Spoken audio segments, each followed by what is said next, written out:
Could you let my daughter stay the night, please? I'm begging you, the woman pleaded, extending a $2 bill in her hand. Mom, please don't leave me behind. I want to stay with you, the daughter cried. I'm sorry, I'm so sorry. Seeing the mother and daughter crying and hugging each other made my heart ache terribly. All right, I understand. Enjoy our lodge's famous spas and meals to the fullest. I don't need any money. Just take your time and relax, I assured them. So I invited the mother and daughter, who had arrived unexpectedly during a fierce blizzard, to stay at the lodge. Little did I know at that moment that this would lead to unexpected events later on. My name is John Smith. I manage a lodge at the foot of a certain mountain. Though unassuming, this lodge, called Mountain Lodge, has been in my family for generations. It's known for its meals made with fresh mountain ingredients and relaxing spas. Today, once again, there were no reservations. I sighed as I looked at the completely empty reservation book. Lately, the number of guests at the lodge had been decreasing. This whole area used to be just a small village with nothing much around. The problem was that urban development progressed nearby, and a big city was built close to our mountain lodge. This new city had many nice places to stay, and guests began choosing those over us. Mountain Lodge, though small, took pride in its good food and high-quality spas. When I was a kid, I remembered it being busy every day with hikers. But now, even Mountain Lodge couldn't compete with the newer places, which were more novel and convenient. Nowadays, hikers rarely came to Mountain Lodge. Instead, we started attracting guests with unique or complicated situations. As I organized the books, I suddenly remembered a certain individual. It was a story from when I first started running Mountain Lodge alone after losing my parents at a young age. I had sheltered someone from the mafia at Mountain Lodge. I was young and inexperienced back then, so I really panicked when that severely injured guest stumbled in.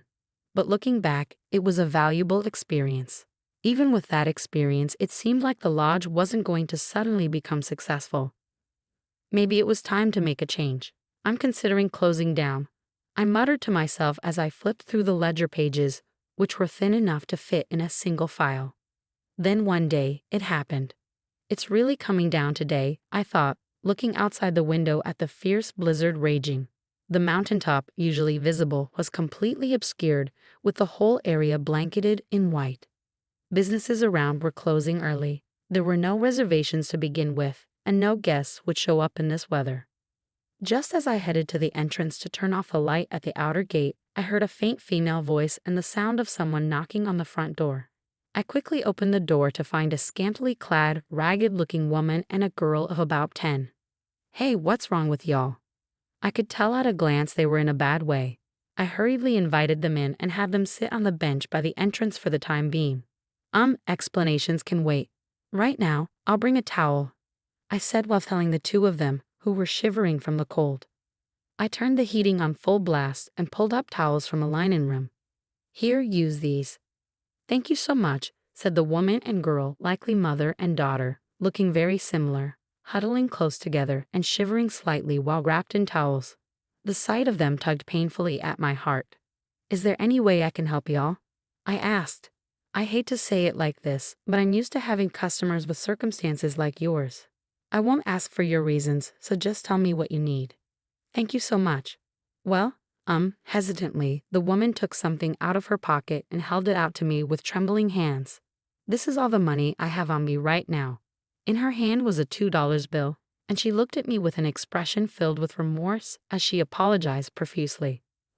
Please at least let my daughter stay the night. I'm begging you, she pleaded. Is that all? That's an easy request. I can accept this, I said, taking the money from her. But I can't possibly let you go. You're her mom, right? You shouldn't do things that make your daughter cry. Startled by my words, the woman looked over at the girl beside her. The girl was softly crying, tears streaming down her face. Mom, don't try to leave me behind. I don't want to be without you. I'm sorry, I'm so sorry, the girl said as her mother tightly embraced her, waiting for their muffled sobs to subside. I went to the front desk to get a room key. Here, go up to the second floor. It's the room at the very end. Make yourselves at home. Are you sure this is okay? The woman asked. Don't worry about it. Plus, there aren't any other guests tonight. While you're at it, warm up in the spas and have some dinner. I don't need any money. Just take your time and relax, I insisted. We couldn't possibly impose that much. The woman started to decline politely, but then the girl's stomach growled loudly. Mom, I'm so sorry. I'm really hungry, and I want to get in the spas too, the girl said. Oh, you. That's a good sign. She's feeling at ease now. I chuckled. Atta girl. Now go warm up in the spas first. Let me know when you're done, and I'll have a meal waiting in your room. Trying to sound more formal and light-hearted, the woman finally seemed to relax a bit and smiled. Thank you so much. We'll gratefully accept your kind offer. Sure thing. Take your time and enjoy Mountain Lodge's famous spas and cuisine, I said. After welcoming the mother and daughter into the lodge and showing them to the spas, I immediately started preparing a meal. Alrighty then, it's been a while since I've made a proper meal, I thought to myself as I began cooking dishes specifically for that mother and daughter. I've always enjoyed cooking, growing up watching my grandfather and father, both chefs, prepare meals. Let's see, maybe a hot pot to warm them up and some sweet dishes. There's no set menu for the cuisine at Mountain Lodge. I make a point to tailor it to each guest's needs. This has been our philosophy since the lodge was founded. As I finished preparing each dish one by one, I heard footsteps approaching from the hallway outside. Miss, we're done with our bath. The girl's voice resounded loudly. Feeling relieved, I parted the curtain separating the kitchen and hallway and found the mother and daughter looking thoroughly warmed up. Thank you so much. Truly, you even prepared bathrobes for us. The woman expressed her sincere gratitude and headed towards the guest room, holding the girl's hand. They're still a bit wary of me, huh? I thought. The woman never called her daughter by name in front of me. It didn't seem accidental, but rather intentional, though well thought out. They probably didn't expect the lodge they turned to for help to be run by such a rough-looking guy, all alone. As a mother shouldering some heavy circumstances, I thought it was the right call. I just hoped they could relax and rest up a bit. With that wish, I started putting the finishing touches on the meal. Wow, amazing. It looks so yummy, the girl exclaimed when I brought the food to the guest room and laid it out on the table. Can I really eat all this? She asked. Sure can. There's plenty more where that came from, so don't hold back and eat your fill, I replied. Yay, thank you, mister. The girl cheered before saying a quick prayer and starting to eat with gusto. Meanwhile, the mother watched over her daughter's delight with a gentle gaze as she slowly ate. How is it? Do you like it? I asked. Yes, it's been so long since we've had such a luxurious meal, the mother replied. Glad to hear it. Take your time and savor it. If there's anything else you need, just holler. I really can't thank you enough for everything, I said warmly. Hey, we all help each other out in times of need, right? Don't do anything today, just rest and relax, okay? Thank you so much, I said as I finished serving the meal and was about to leave the guest room. The woman turned to face me and graciously thanked me with a nod. Her refined mannerisms made me think that she must come from a distinguished family. It seemed the troubling circumstances surrounding them ran quite deep. Early the next morning, as I was preparing breakfast, the mother and daughter from last night came out to the front desk together. Good morning. Thank you again for everything last night, the daughter said cheerfully, waving at me, while the mother graciously nodded her head in a deep, respectful manner. What's this? Y'all heading out already? I asked. Yes, we really can't impose on your kindness any further, the woman replied. Well, that's fine and all. But hey, you got some place to go? I inquired. The woman looked flustered at my question. Good grief, I sighed. Well, anyhow, at least have some breakfast before you go. I already got it ready and all. It's all right, you don't gotta be so on guard. At the very least, there ain't nobody here who'd hurt you too, I reassured them. When I said that, the woman looked at me with a start, then she hung her head, looking apologetic. I'm sorry, she said. No need to apologize. You're a wise mother. Now come on, let's have some breakfast first, I said warmly. I led the mother and daughter to the dining room and laid out the morning meal I had prepared on the table. Thank you, mister. Time to eat, the daughter exclaimed happily as she dug into her food. Beside her, the mother had a gloomy expression and didn't even try to touch her meal. What's wrong? Are you feeling sick? I asked. No, it's not that, she replied. I prompted her to continue. Come on, out with it. Maybe there's something I can do to help. Even just saying it might make you feel better. She seemed to hesitate, wanting to say something. She was silent for a while, but eventually opened her mouth with a troubled expression. The truth is, my husband's company went bankrupt. Because of that, he disappeared, leaving behind massive debts for me and our daughter, she explained. I see, so you're being chased by debt collectors then? I guessed. Yes, I'm so ashamed, she replied, her demeanor sincere. If she was originally the wife of a company president, it made sense why her mannerisms were so refined. You haven't been able to divorce your husband? I asked. No, my husband disappeared, leaving everything as is. So there's nothing I can do about it right now, she explained sagely. I see. Do you have anywhere you can turn to, like your parents' place? I suggested. When my parents found out about my husband's downfall, they told me not to come back. I never got along well with them to begin with, so I had no intention of relying on them anyway, she replied. Mom, what's wrong? The daughter, Lily, asked suddenly, noticing her mother's distress. I saw darkness in her eyes as her expression clouded over. She stared into the void, not responding to her daughter's worried question. This is bad, I thought, feeling a sense of urgency. I recognized those lightless eyes. They were the same eyes as people who give up on everything, become desperate, and contemplate drastic measures. I had to keep her here, no matter what, I resolved. Why don't you and your daughter stay here for a while? I suggested. What? Well, as you can see, this is a rundown lodge, but when guests do stay, it can be tough handling things alone sometimes. So it would really help me out if you could work here as a live-in employee for a bit, I proposed. But why? Why would you go this far for complete strangers? She asked, clearly bothered by our unfamiliarity. If you're bothered that we're strangers, then we can get to know each other starting now, I said, placing my driver's license on the table. John Smith. Nice to meet you. Thank you so much. I'm Sarah Nichols, and this is Lily Nichols, she introduced herself and her daughter. Mr. Smith, is it really okay if we live here starting today? Sarah asked. Yep, let's get along from now on, okay, I replied warmly. Thank you so much. I promise I'll repay this kindness, Sarah said, standing close to her brightly nodding daughter, Lily. Some light had returned to their eyes, and I felt relieved. For the time being, I had been thinking it was about time to start shifting Mountain Lodge towards closing down. But I couldn't say that anymore. I have no regrets. I willingly took this on myself, I thought, determined to ensure that Sarah and Lily wouldn't be inconvenienced. The off-season was definitely a bit rough. John, is something wrong? Sarah asked, noticing my distraction. Oh, Sarah, it's nothing, I replied, trying to divert her attention. That's this month's reservation book, right? Sarah peered at the wide-open, completely blank reservation book and tilted her head. Winter is difficult after all, huh? Yeah, there's barely any hikers, but I can't let this situation continue either, I admitted. John, I hope I'm not overstepping, but would you let me handle this for a bit? Sarah offered. Oh, you've got a good idea, I asked. Yes, I know someone in the lodging industry who was a business acquaintance of my husband's. If I contact them, they might be able to give some good advice, Sarah explained. I see. All right, give it a try, but don't push yourself too hard. If word gets out that you're here, they might track you down, I cautioned. Sarah smiled softly and immediately started making the call from the lodge's payphone. The results were great.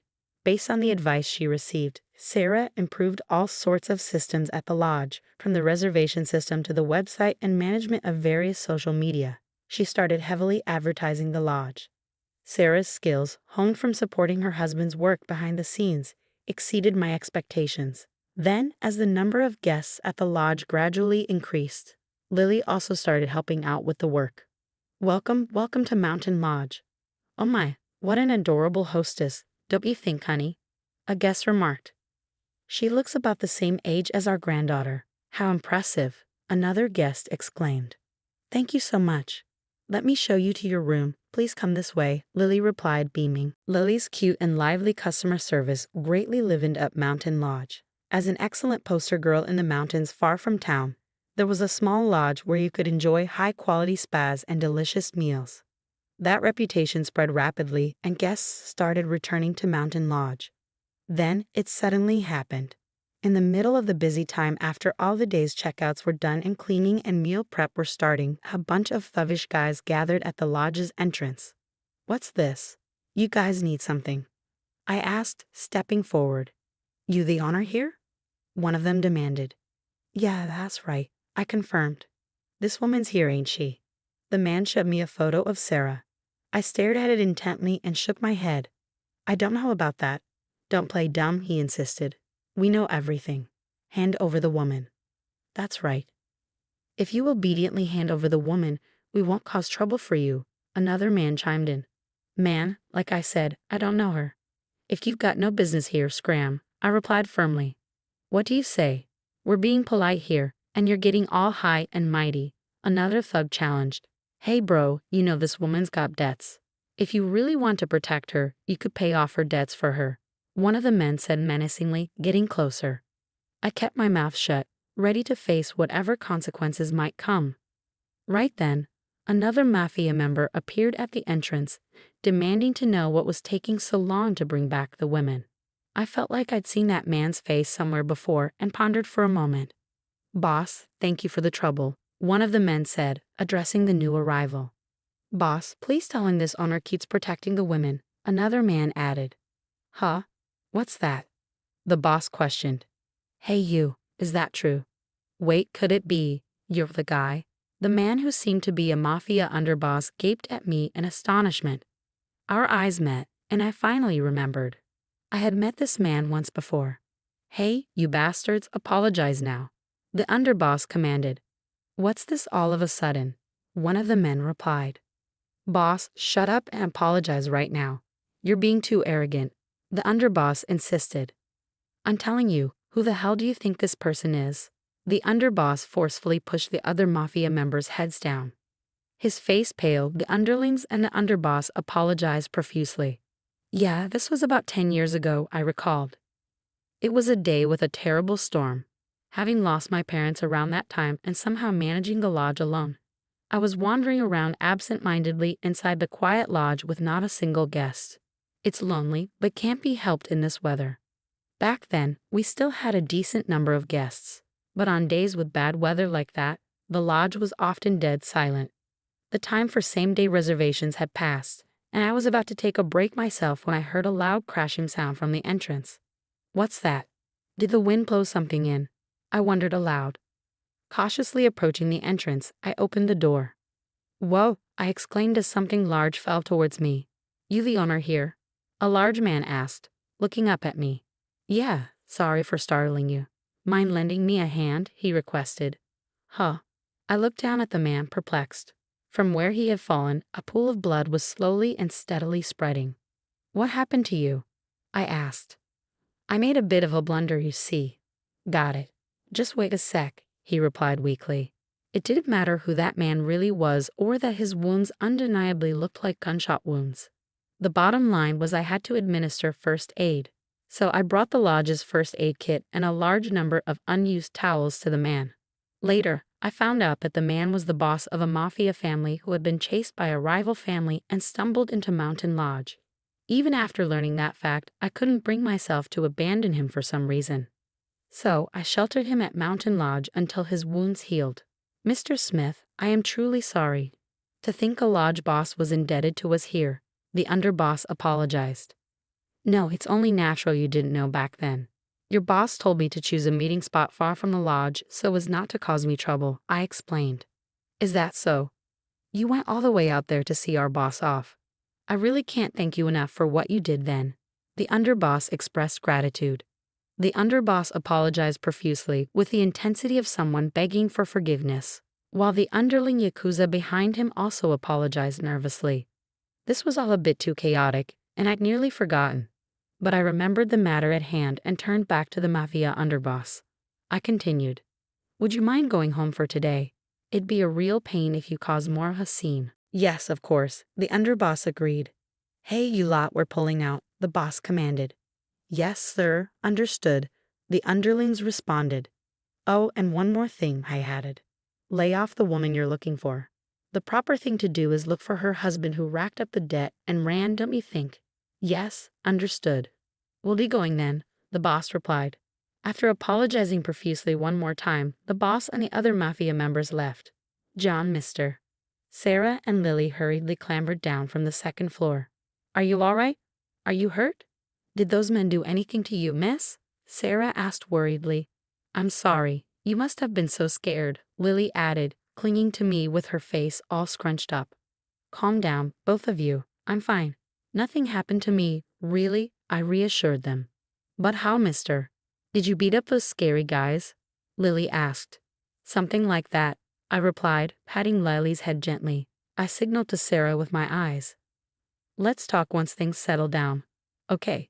All right, for now, first we've got to get ready to welcome today's guests. Sarah nodded. I urged Sarah and Lily on as I also returned to the lodge work. For the time being, if we no longer had to worry about debt collectors coming after Sarah and them, it probably meant this life would be coming to an end soon. I felt a bit like a hole might open up in my heart at that thought. Once we finished checking in the lodge guests and the day's work had settled down, we could address the situation further. I called Sarah and Lily to the employee room. Well, long story short, you don't have to worry about being chased by debt collectors anymore, Sarah. Thank you so much, John. I really don't know how to express my gratitude, Sarah replied, visibly relieved. Sarah must have gone through a lot while being pursued by debt collectors. Collapsing on the spot, Sarah repeatedly expressed her thanks. You beat up those scary guys, right, mister? You're so strong. Thank you. Lily chimed in. That's right. Now you can live freely anywhere with your mom, I assured Lily. Yeah, hooray. Hey, hey. Of course, mister is going to be with us too, right? I want to live here forever with mom and mister. Lily exclaimed excitedly. About that, I glanced over at Sarah. She smiled awkwardly and gently turned Lily to face her, grasping her shoulders. Lily, listen carefully. Mr. John and us. We're strangers. We can't keep imposing on him forever, Sarah explained gently. Why? How come? I don't want to leave here. I'm going to live here with Mr. and Mom. Lily protested. No, Lily, please don't be selfish, Sarah replied. Lily persisted. No, no, no. Why do we have to leave? I love Mr. You do too, right, Mom? I know you do. At those words, Lily blurted out, and Sarah's face rapidly turned bright red. I'm so sorry, John. Please pretend you didn't hear that. I beg you. Please forget it. Sorry. I don't think I can just forget that, I replied gently, taking Sarah's hand as she stood there, her face flushed and frozen.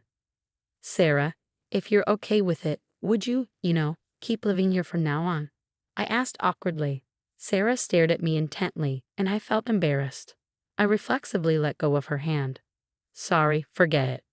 No way. I won't forget it this time. Sarah firmly grasped my hand as I tried to walk away. You let us stay here, right? We'll be in your care, inexperienced as we are. She squeezed my hand tightly, smiling brightly. I couldn't look directly at Sarah's face. Beside us, Lily was grinning mischievously at me. I must have had a really embarrassed look on my face. Some time passed after that commotion. I heard Sarah's former husband had his whereabouts discovered by the mafia and was being made to work at a shady company they ran to pay back the debt. In the end, the boss from back then called me just once. As he said, the lawyer took care of everything from Sarah's divorce proceedings to alimony distribution and arranging Lily's school transfer. Thanks to that, Sarah and I are able to live at the lodge with Lily without any worries, I explained. John, good morning. Breakfast prepped is all done, Lily announced happily. Oh, thanks. Lily already headed to school? I inquired. Yes, she's going happily today too. It seems she's already made friends and is having fun every day, Sarah replied. That's great to hear. I was really worried about Lily's school life, so I feel thoroughly relieved to hear it's going well, I said. There's a Parents' Day at Lily's school coming up, Sarah mentioned. That's nice. I'll figure something out here, even if I have to hire a part-timer, so you can go to Parents' Day with Lily, I reassured Sarah. If you say so, John, Sarah smiled. Lily says she wants her dad to come. Still not her dad yet, though. It's fine, isn't it? Go for her dad. I'll manage things at the lodge, I suggested. Sarah, who had just divorced, and I couldn't get married yet, but Lily had already started calling me Dad, and Sarah was working as the hostess of Mountain Lodge. For all intents and purposes, we were already a family. Now then, shall we get to work? I'm counting on you, hostess, I teased. Leave it to me, owner. Sarah laughed. We joked around like that and laughed together. Mountain Lodge was fully booked again today. I vowed in my heart to protect this lodge together with my new family.